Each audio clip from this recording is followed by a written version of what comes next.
My name is Boyali, and on the eve of Christmas 2023, my life changed for the worse. An attack was released on my village, a small village in the outskirts of Plateau state called Bokos, and I could not make sense of what had happened that night. 1 minute, we were sitting in the compound eating boba, and the next, the atmosphere was filled with screams of our neighbors. As the noises approached nearer to our house, Mama covered me quickly with her veil and asked me to run into our maize farm. She gave me a piece of paper that had her brother's number, Uncle Ahmed, who lived in the city. I hadn't seen Uncle Ahmed since I was a kid, and that was the last time I also saw my mother too. Uncle Ahmed told me during our ride home to the city that the reason for the attack was because some people did not like the Christians.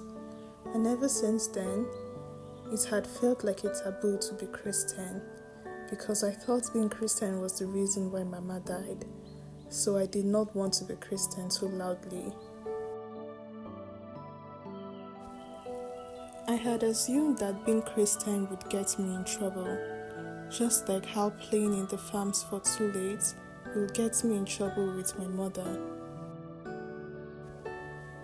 So I always did my Christian things very quickly and quietly. If there had been extra rooms in this house, I would have done my Christian things in secret too.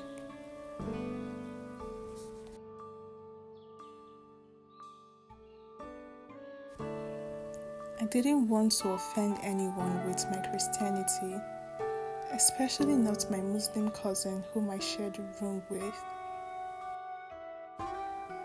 So I would only read my Bible when I was sure no one was looking. I would flip through the pages as fast as I could, and when I heard the slightest noise, I would hide it under my pillow before anyone could see. This is how I had been living after my reality was taken from me. But soon enough, I came to realize that my being Christian was not the problem. I mean, if it was, then Uncle Ahmed would have never come to pick me to live in the city with him. And I also had a new friend in school who wasn't Christian.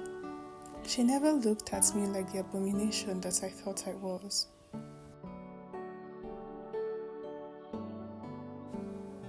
Even my cousin Hasia, she never made me feel uncomfortable about my faith. How could she if I barely even give her the room to experience me practicing my faith? I had to learn that being Christian was not what killed Mama. The people whom my social studies teacher called extremists did.